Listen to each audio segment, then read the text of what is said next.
Eh bien bonjour frères et sœurs, à vous qui suivez ces enseignements sur le web, qui concernent donc la semaine de jeûne et prière, qui est posée sur le psaume 34, verset 4. J'ai cherché l'Éternel et il m'a répondu. Il m'a délivré de toutes mes détresses. La réflexion d'aujourd'hui nous amène à comprendre que, la mise à part, notre mise à part, le fait que nous cherchions Dieu, nous l'avons entendu, nous l'avons compris, nous faisons taire d'autres choses de notre vie, ce qui concerne notre âme et notre chair. Nous voulons que l'amour coule de notre cœur, nous voulons que notre cœur soit ouvert à Dieu et nous voulons être nettoyés par lui. Nous voulons que nos pensées soient transformées, renouvelées. Nous voulons que notre mise à part ait un impact sur notre vie et sur le regard que Dieu pose sur nous. Et ça a un impact sur le regard que Dieu pose sur nous, tout à fait. Romains 12, versets 1 et 2 nous enseigne que notre mise à part, que notre consécration, parce que cette semaine de jeûne et prière, je veux le proclamer sur votre vie, elle est le début d'une nouvelle consécration pour Dieu. Je prie que Dieu illumine vos cœurs. Je prie que Dieu renouvelle ses pensées sur votre vie. Je prie que Dieu vous rappelle ce qu'il a déjà déposé il y a peut-être des années en arrière sur votre vie. Qu'il le fasse, qu'il ranime la flamme dans vos vies.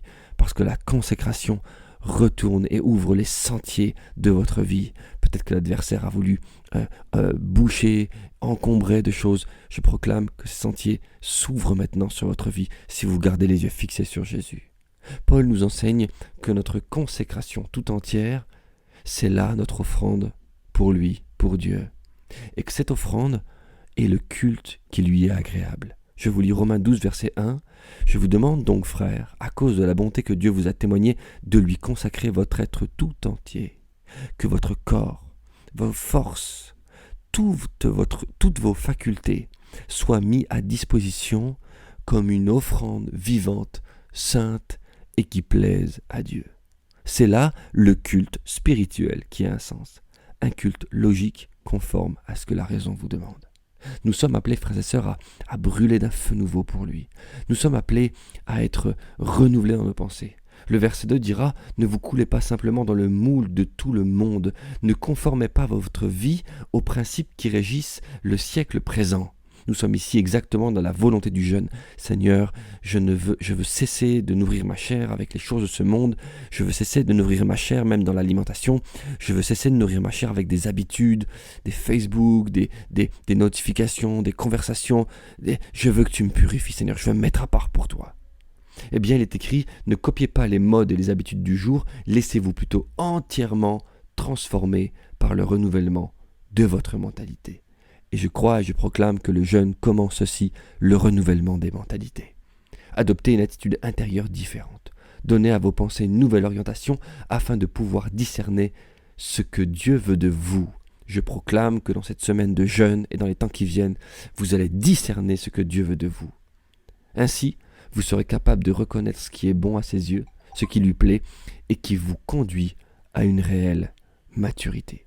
C'est mon désir pour vous dans cette semaine de jeûne et prière, que le feu du véritable culte prenne place, que le feu de cette offrande vivante, un sacrifice vivant, soit allumé dans vos vies, que vous puissiez discerner ce que Dieu attend de vous, que vous puissiez être guidé par le Tout-Puissant Saint-Esprit et commencer à brûler pour Dieu, à être enflammé pour lui, comme ce parfum d'agréable odeur, ce sacrifice vivant qui déclare jour après jour, pas seulement le dimanche, jour après jour, je veux être un culte d'agréable odeur pour Dieu. Je veux, jour après jour, lundi, mardi, mercredi, jeudi, vendredi, samedi, dimanche, être un feu vivant pour lui.